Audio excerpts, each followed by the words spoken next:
Assalamualaikum warahmatullahi wabarakatuh.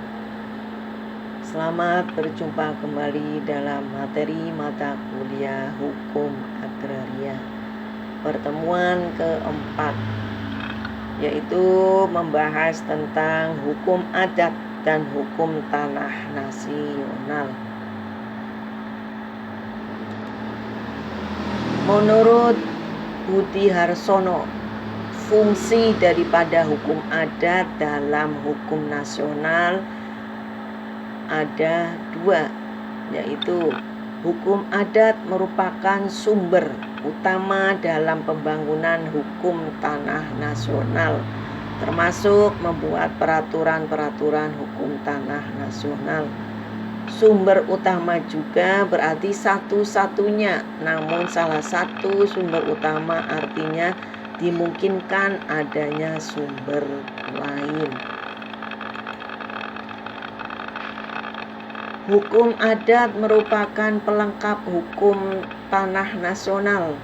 Norma-norma hukum adat menjadi sumber hukum tanah nasional didasarkan pada ketentuan pasal 5 Undang-Undang Pokok Agraria.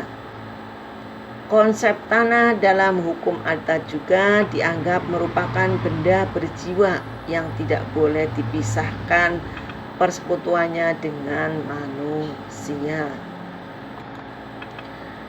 Konsep hukum adat yang mendasari hukum tanah nasional. Konsepsi yang mendasari hukum tanah nasional adalah konsepsi hukum adat, yaitu komunalistik religius yang memungkinkan penguasaan tanah secara individual dengan hak-hak atas tanah yang bersifat pribadi, sekaligus memandang unsur kebersamaan. Sifat komunalistik religius dari konsepsi hukum tanah nasional ditunjukkan pada pasal 1 ayat 2 yang menyatakan bahwa seluruh bumi, air, dan ruang angkasa termasuk kekayaan alam yang terkandung dalamnya dalam wilayah Republik Indonesia sebagai karunia Tuhan Yang Maha Esa adalah bumi, air, dan ruang angkasa bangsa Indonesia dan merupakan kekayaan nasional. Macam-macam tanah menurut hukum adat.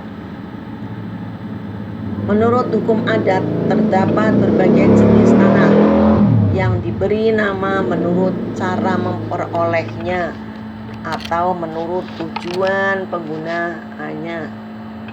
Berdasarkan cara memperolehnya dapat dibedakan antara tanah hiasan, tanah pusaka, dan tanah pekulen.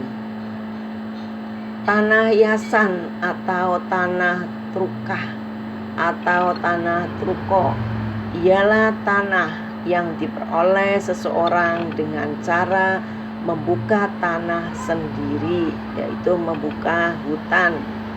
Tanah pusaka atau tanah tilaran ialah tanah yang diperoleh seseorang dari pemberian warisan orang tuanya.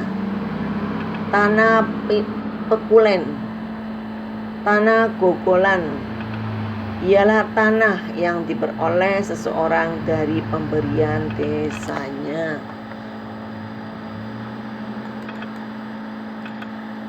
Berdasarkan tujuan penggunaannya dapat dibedakan antara tanah bengkok dan tanah sukara.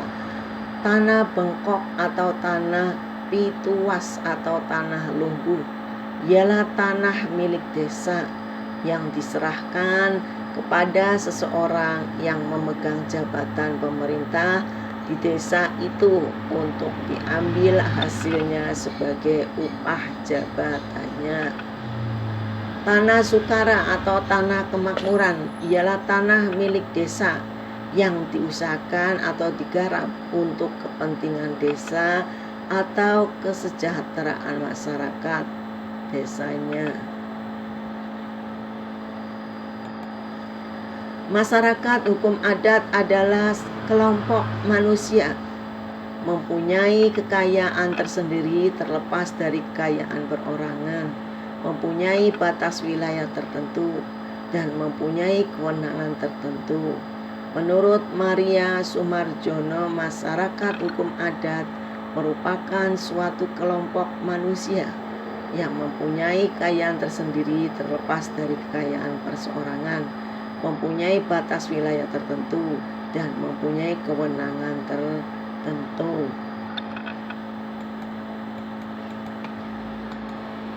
Asas-asas hukum adat yaitu asas religiusitas terdapat dalam pasal 1 ayat 2 yang menentukan bahwa seluruh bumi, air, dan ruang angkasa termasuk kekayaan alam yang terkandung di dalamnya dalam wilayah Republik Indonesia sebagai karunia Tuhan Yang Maha Esa adalah bumi, air, dan ruang angkasa bangsa Indonesia dan merupakan kekayaan nasional.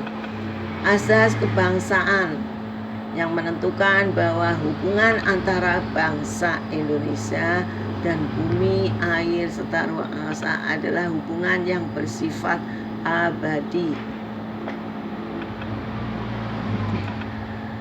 Asas demokrasi